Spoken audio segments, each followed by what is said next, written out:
할렐루야. 서로의 평강의 복을 교훈하는 마음으로 샬롬 인사 나누시기 바랍니다. 샬롬. 샬롬. 우리가 교회를 중심으로 해서 신앙생활을 하고 있는데, 교회라고 할 때 그 교자가 무슨 교자입니까? 가르칠 교자. 회자는 무슨 회자예요? 모일 회자. 그러니까 교회는 가르치는 모임입니다. 뭘 가르치죠? 근데 뭘 가르칩니까? 하나님의 말씀을 가르치는 모임, 교회입니다. 근데 교회의 교자를 가르칠 교자를 쓸 수도 있지만 또 무슨 교자를 쓸 수도 있습니까? 사귈 교자, 교제할 교자를 쓸 수 있습니다. 교회는 무엇인가? 성도들이 사귐이 있는 모임. 하나님이 함께 계시고 주 예수 그리스도께서 함께 계시는 성도의 교제가 있는 모임이 바로 교회라는 것이죠. 주님께서 교회를 위해서 지금도 기도하고 계십니다. 어떤 기도의 제목을 가지고 기도하고 계실까? 그것을 들여다볼 수 있는 성경의 한 챕터가 바로 요한복음 17장이에요. 그것을 가리켜서 예수 그리스도의 대제사장적 기도라고 하는데 그 전장이 다 기도입니다. 우리를 위해서, 교회를 위해서 여러 가지 기도를 드리고 있지만 가장 중요한 간구, 그래서 반복적으로 나타나는 한 간구가 있는데 그것이 어떤 기도일까요?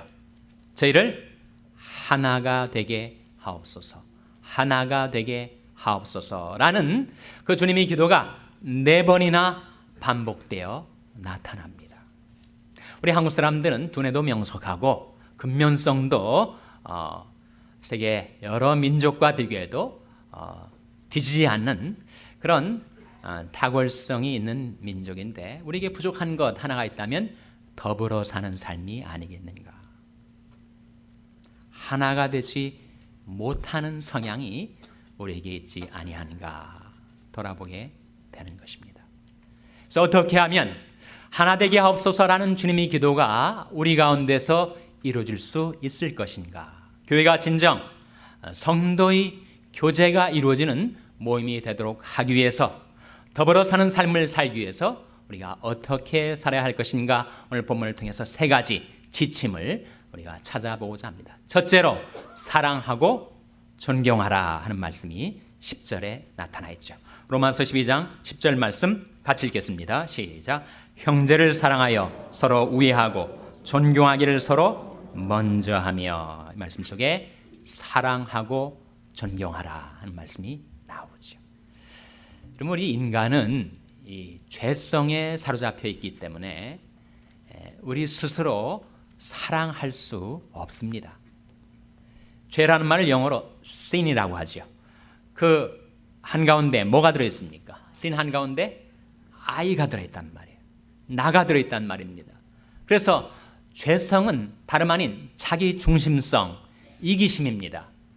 그래서 우리는 극도로 자기 중심적인 존재이기 때문에 내가 남을 배려하고 남을 사랑하기가 너무나도 어려운, 본질적으로 그러한 존재였는데, 하나님께서 먼저 우리를 사랑하시고, 사랑은 여기 있으니 우리가 하나님을 사랑하는 것이 아니요 오직 하나님이 우리를 사랑하사 우리 죄를 위하여 화목제로 그 아들을 보내셨음이니라 하신 말씀대로 하나님께서 우리를 사랑하셨기 때문에 그 사랑을 받아서 내가 점차로 자기 중심적인 인간, 이기적인 인간에서 남을 배려하고 남을 용납하고 남을 사랑하는 그런 인격으로 변화되어 가기 시작했다는 거예요. 성경 전체의 요약이라고 하는 요한복음 3장 16절, 여러분 다 기억하실 거예요. 하나님이 세상을 이처럼 사랑하사 독생자를 주셨으니 인자를 믿는 자마다 멸망치 않고 영생을 얻게 하려 하심이니라. 하나님의 사랑에 대한 놀라운 소복음이라고 할 수 있는데, 같은 장절이 요한일서 3장 16절을 기억하시는 분들은 많지 않아요. 어떤 말씀이죠? 그가 우리를 사랑하사 우리를 위하여 자기 목숨을 버리셨으니 우리가 이로써 사랑을 알고 우리도 형제들을 위하여 목숨을 버리는 것이 마땅하니라 하신 말씀입니다. 그러니까 나 스스로는 사랑을 자가 생산할 수 없었는데 하나님께서 나를 사랑하시되 독생자의 생명을 내어주시기까지 나를 사랑하셨기 때문에 그 사랑을 받은 우리가 이제는 자기 중심성에서 탈피하여 남을 배려하고 남을 용납하고 남을 위하여 살아가는 사랑의 인격으로 변화되기 시작했다는 거죠. 여러분, 그 사랑이 실제로 인간 관계 속에서 나타날 때 그 사랑은 종종 용서의 형태를 취하게 됩니다. 우리 가운데 그 누구도 완전한 사람이 없어요. 다 흠결이 많습니다. 결함이 많고 허물이 많은 사람들끼리 모여 살다 보니까 거기에 문제가 생기고 상처를 주고 상처를 받는 일이 있게 된다는 거예요. 그때 드러난 허물, 남의 부족과 잘못을 내가 어떻게 덮어줄 수 있는가? 사랑이 없이는 그리할 수가 없고, 사랑한다면 우리는 허물을 덮어줄 수 있다는 거예요. 베드로전서 4장 8절 말씀에 무엇보다도 열심으로 서로 사랑할지니 사랑은 허다한 죄를 뭐라고 했습니까? 사랑은 허다한 죄를 덮느니라. 가정에서나 교회에서나 함께 더불어 사랑하는 우리 가족, 우리 지체들과의 관계 속에서 남의 허물이 드러날 때 그것을 덮어주고 간과해주고 지나쳐 줄 수 있는 것이 사랑이라는 거예요. 남의 허물을 용서하는 것이 자기의 영광이다. 그런 잠언 19장 11절의 말씀도 있습니다. 남의 드러난 허물을 내가 눈 질끈 감아서 지나쳐주고 덮어주고 간과해 주는 사람이 정말 귀한 사람이라는 거죠. 그래서 사랑은 우리 스스로는 만들어낼 수 없으나 하나님께서 독생자 예수 그리스도를 내어주신 그 사랑을 성령으로 말미암아 우리 마음에 부어주셨기 때문에 그 사랑에 감복되어 이제 나도 남을 사랑하며 살 수 있게 해 주셨다는 것입니다. 사랑하며 존경하라. 여러분, 교회에서 교인들 간에 서로를 자기보다 더 낮게 여기는 존경이 우리에게 필요한데, 우리는 시읒이 아니라 지읒으로 낮게 여긴단 말이에요. 아무 일이든지 다툼이나 허용으로 하지 말고 오직 겸손한 마음으로 각각 자기보다 남을 낮게 여기며 시읒, 각각 자기를 돌아볼 뿐더러 또한 각각 다른 사람들의 일을 돌아봐 나의 기쁨을 충만케 하라고 말씀하십니다. 인간 안에는 가장 절실한 욕구, 그것은 인정받고자 하는 욕구, 존경받고자 하는 욕구예요. 미국의 에머슨 에거릭스라는 사람이 Love and Respect라는 책을 지었습니다. 사랑과 존경이라는 제목, 아주 기독교계의 베스트셀러인 책입니다. 그 책의 주제는 결국 한 가지예요. 특별히 부부생활, 가정생활을 다루는 책인데, 남편과 아내와의 관계에서 아내가 남편에게 가장 절실히 바라는 것은 사랑이라는 거예요. 반면에 남편이 아내에게서 가장 절실히 바라는 것은 무엇이라는 것일까요? 바로 존경이라는 거예요. 리스펙트. 세상에서 실패하고 좌절을 경험하고 온 세상 사람들이 나를 손가락질해도 자기 아내가 남편을 존경하면 그 사람은 재기할 수가 있다는 거죠. 그래서 어느 40대 남편이 40대인데 대머리가 됐어요. 하루는 아내가 밖에 나갔다가 어느 모임에 참석해서 들어오더니 자기 마음이 너무너무 답답하다는 거예요.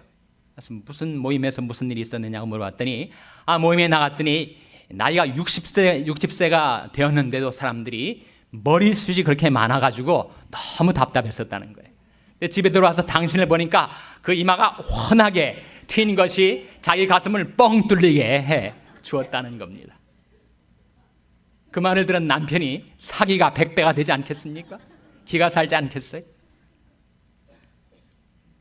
아내는 남편의 사랑을 받아먹고 살고, 남편은 아내의 존경을 받아먹고 삽니다. 교인들 간에도 마찬가지죠.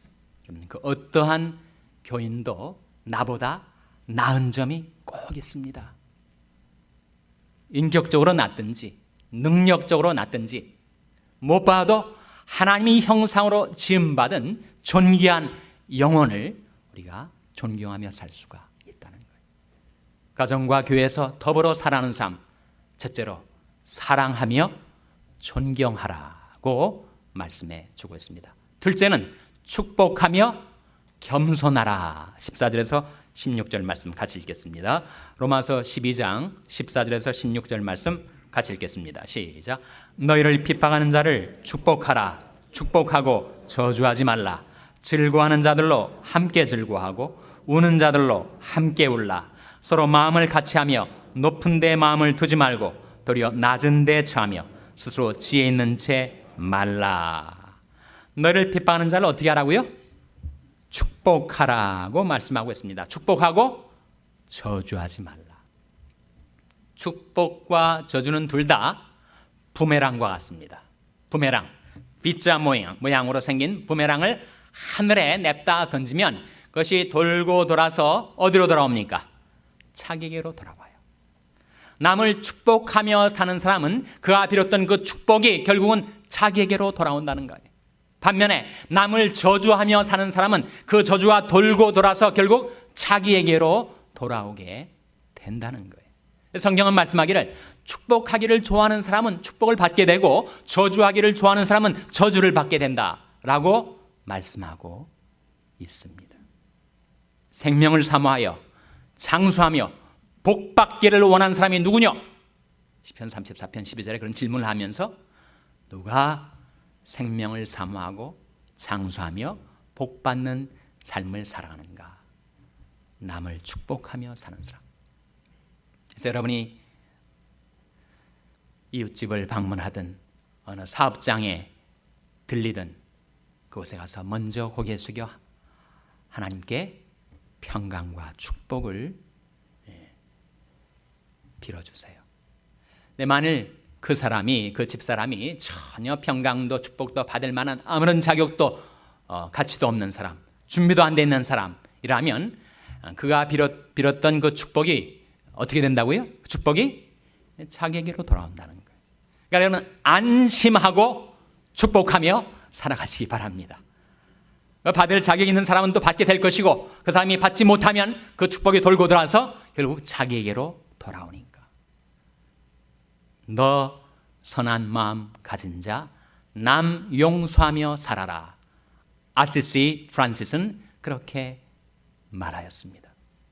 남을 용서하고 남을 사랑하고 남의 복을 빌고 그래서 하나님이 베푸시는 평강과 축복 속에 살기를 기원하며 사는 자는 복이 있습니다. 즐거워하는 자들로 함께 즐거워하고 우는 자들로 함께 울라. 서로 마음을 같이하며 높은 데에 마음을 두지 말고 도리어 낮은 데 처하며 스스로 지혜 있는 채 말라. 낮은 데 처하며 지혜 있는 채 말라. 겸손하라. 그런 말씀이죠. 교회가 어떻게 하나됨을 이루어갈 수 있는가? 에베소 4장 2절 3절 말씀에 모든 겸손과 온유로 하고 오래 참음으로 사랑 가운데서 서로 용납하고 성령이 매는 줄로 평안이 매는 줄로 성령이 하나 되게 하신 것을 힘써 지키라. 이 겸손이 나와요. 겸손과 온유로 하나됨을 이루어갈 수 있다라는 말씀이죠. 우리는 우리 자녀들에게도 우리가 겸허히 자녀들을 존중해 줘야 합니다. 자녀들을 자기 소유물처럼 놀이개처럼 여기는 부모가 있다면 그것은 너무나도 불행한 일이죠. 바로 지난 주간에 한국에서 일어났던 일인데 대구와 포항 사이에 고속도로가 있대요. 근데 고속도로를 달리던 차 안에서 32세의 어머니가 5살 박이 딸을 목졸라 죽였어요. 왜 그런 일이 발생했는가? 경찰 조사와 본인이 고백을 따르자면 그 5살 박이 딸아이가 자꾸 몸부림을 쳐가지고 그 차가 중앙분리대를 쳐서 자동차 사고가 났다고 엄마가 화가 나가지고 아이를 목졸라 죽인 거예요. 살인 혐의로 구속영장이 청구가 되고 그리고 그 딸아이 시체 부검이 이루어진다고 합니다. 너무 엉뚱하고 너무 황당한 일이 아닙니까? 엄마가 딸을 그렇게, 만일 그 딸이 내 전유물, 내가 마치 생사 여탈권을 지니고 있는 그런 대상으로 여기지 않는다면 어떻게 그런 일이 있을 수가 있겠습니까? 여러분 자녀들 너무 공부로 푸시하지 마세요. 한국에 재밌는 그 급훈이 있더라고요. 우리 학창시절 고등학교 시절에 보면 담임 선생님 칠판 그 위에다가 하얀 종이에 붓글씨로 써가지고 액자에 집어넣어가지고 급훈이라는 거 붙여놓지 않습니까? 그런 급훈 가운데 이런 급훈이 있어요. 엄마가 보고 있다. 그런 것들.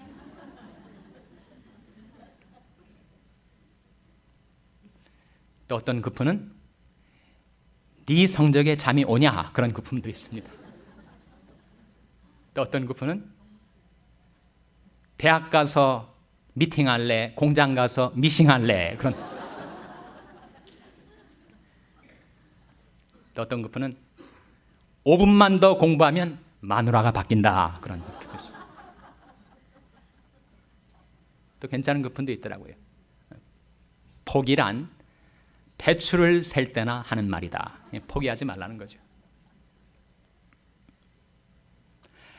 여러분 자녀들이 학교 갔다 오면 공부방에다가 몰아놓고 공부해라 푸시하면 여러분 자녀들 데리고 멋있는 장소도 구경시켜주고 맛있는 음식도 사주고 볼게임도 보러 가고 아름다운 추억들이 남아있어가지고 사랑이 끈이 되어 나중에 아이들이 큰 다음에도 세상 속에 방황하다가 집으로 이끌려 올 텐데 계속 공부 푸시만 하면 나중에 이제 엄마가 노년이 되었을 때 아들이 엄마를 방 속에 집어넣고 밥만 준다는 거예요.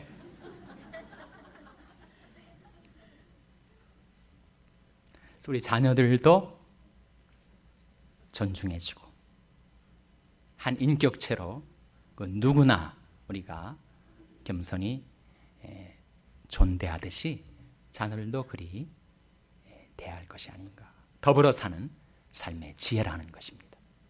셋째로 어떻게 더불어 살아갈 것인가. 오늘 본 말씀 속에 평화하고 맡기라, 그런 말씀이 18절 19절에 나옵니다. 18절 19절 한번 같이 읽겠습니다. 18절 19절 말씀 시작. 할 수 있거든 너희로서는 모든 사람으로 더불어 평화하라. 내 사랑하는 자들아 너희가 친히 원수를 갚지 말고 진노하심에 맡기라. 기록되었을 때 원수 갚는 것이 내게 있으니 내가 갚으리라고 주께서 말씀하시니라. 할 수 있거든 너희로서는 모든 사람으로 더불어 뭐하라고요? 평화하라. 자꾸 사람들 가서 들이받지 말라는 거예요. 사람들하고 부딪히지 말라는 겁니다. 언쟁하기를 좋아하고 말싸움하기를 좋아하지 말라는 거예요. 우리 그런 호전성이 있을 수 있습니다. 그래서 언쟁을 벌이기를 좋아할 수 있는데 그것은 하나도 유익이 없고 오히려 듣는 자들을 망하게 할 수가 있습니다. 그래서 평화라는 거죠. 하나님께서도 우리에게 고린도서 5장 20절 말씀에 너희는 하나님과 화목하라, 그런 말씀이 있어요. 우리 하나님과도 평화를 누려야 하고 우리 모든 인간 관계 속에서 평화롭게 살아가야 될 터인데 그렇지 못할 때가 우리에게 있죠. 인간관계가 뒤틀리고 불행한 관계로 바뀌어져 가지고 정말 그 사람만 생각하면 화가 나고 그 사람만 생각하면 속이 부글부글 끓고 그 사람만 묵상하면 밤에 잠이 안 오고 그런 사람이 있다는 거예요. 내 도저히 감당 못할 그런 사람, 그런 관계가 지어질 때가 있다는 것입니다. 불구대천의 원수, 함께 하늘을 이고 살 수 없는 원수까지는 안 된다 하더라도 정말 그 사람 생각하면 내가 도저히 감당을 못할 그런 사람 있을 때 어떻게 하라는 겁니까? 맡기라 라는 거예요. 내가 친히 원수를 갚지 말고 진노하심에 맡기라. 기록했을 때 원수 갚는 것이 내게 있으니 내가 갚으리라고 주께서 말씀하시니라. 한국 사람들이 보편적인 정서 가운데 이 복수심에 불타는 성향이 있습니다. 요즘도 그런 드라마가 있는지 모르지만 옛날에 전설 따라 삼천리가 있었어요. 전설 따라 삼천리 주제는 뻔합니다. 하나예요. 그것은 복수입니다. 복수. 남편이 자기 부인을 죽이고 새 장가를 갔어요. 그래서 죽었던 그 부인이 원혼이 되어가지고 남편을 찾아오는 겁니다. 하얀 소복을 입고 길게 머리를 늘이뜨리고 입에서 막 피를 뚝뚝 떨어뜨리면서 미닫이 문을 열면서 서방님 하고 들어온단 말이에요. 주제가 바로 복수심입니다. 복수심. 교회의 지체들, 교회의 중직들은 내 마음속에 혹여라도 복수심이 마음속에 파고들지 못하도록 지켜내야 됩니다. 물론 지킬 만한 것보다 더욱 내 마음을 지키라. 생명의 근원이 이에서 남이니라. 내가 나서서 페이백 하려고 하지 말라는 거예요. get even 하려고 하지 말라는 거예요. 내가 친히 원수를 갚지 말고 진노하심에 맡기라. 기록되었을 때 원수 갚는 것이 내게 있으니 내가 갚으리라고 주께서 말씀하시니라. 그래서 우리가 가정과 교회 속에서 더불어 살아가는 삶을 사는데 어떻게 하면 우리가 주님의 기도가 우리 가운데 이루어져서 하나 되게 하옵소서 하신 그 기도가 이루어질 수가 있는가? 오늘 본 말씀을 통해서 우리는 더불어 사는 삶의 세 가지 지혜를 생각해 보았습니다. 첫째로 뭐라고요? 사랑하며 존경하라. 둘째로 무엇입니까? 축복하며 겸손하라. 셋째로 무엇입니까? 평화하며 맡기라. 그렇게 살아가시는 가운데 여러분이 가정과 교회 속에 하나님의 베푸시는 평강과 축복이 넘쳐나게 되시기를 주님의 이름으로 축원합니다. 기도하시겠습니다.